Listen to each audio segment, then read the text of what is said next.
nakikita, may mga lihim na tahimik lang.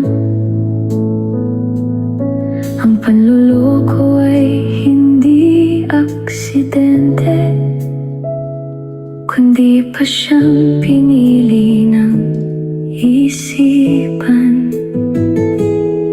Ang katapatan ay hindi basta salita, ito'y pangakong dapat ingatan. Maaaring magsinungaling ang bibig, ngunit ang mga mata'y nagsasabi ng katotohanan. May nagsasabing karma ang tawag dito,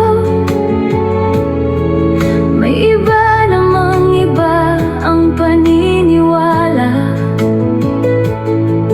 Ngunit anuman ang tawag mo rito, bawat kilos ay may maaaring maging bunga. Bawat hakbang ay may iniwang bakas, bawat salita'y may pusong maaabot. Piliin ang kabutihan araw-araw, doon nagsisimula ang tunay na lakas. Tahimik man ang mundo sa paligid, ang puso'y laging alam ang totoo. Pag-ibig, pag-asa, katotohanan, sila ang ilaw sa bawat landas. Huwag kumapit sa taong hindi kayang ibalik ang iyong halaga.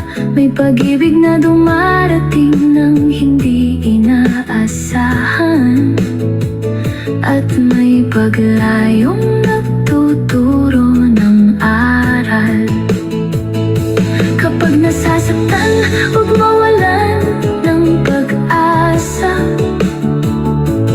Parang punong muling sisibol, matatag na haharap sa bagong umaga, dahil may pag-asang naghihintay sa'yo.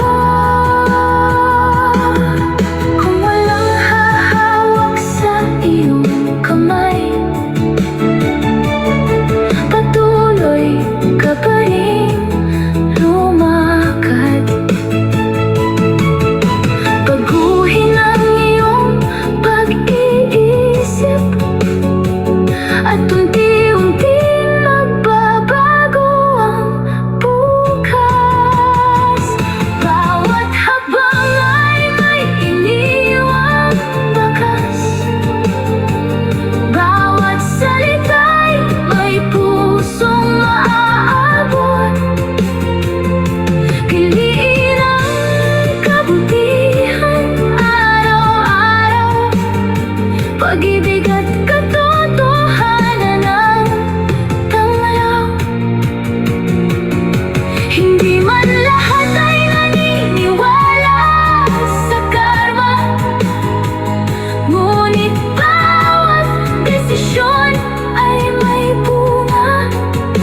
Kaya magmahal ng tapat at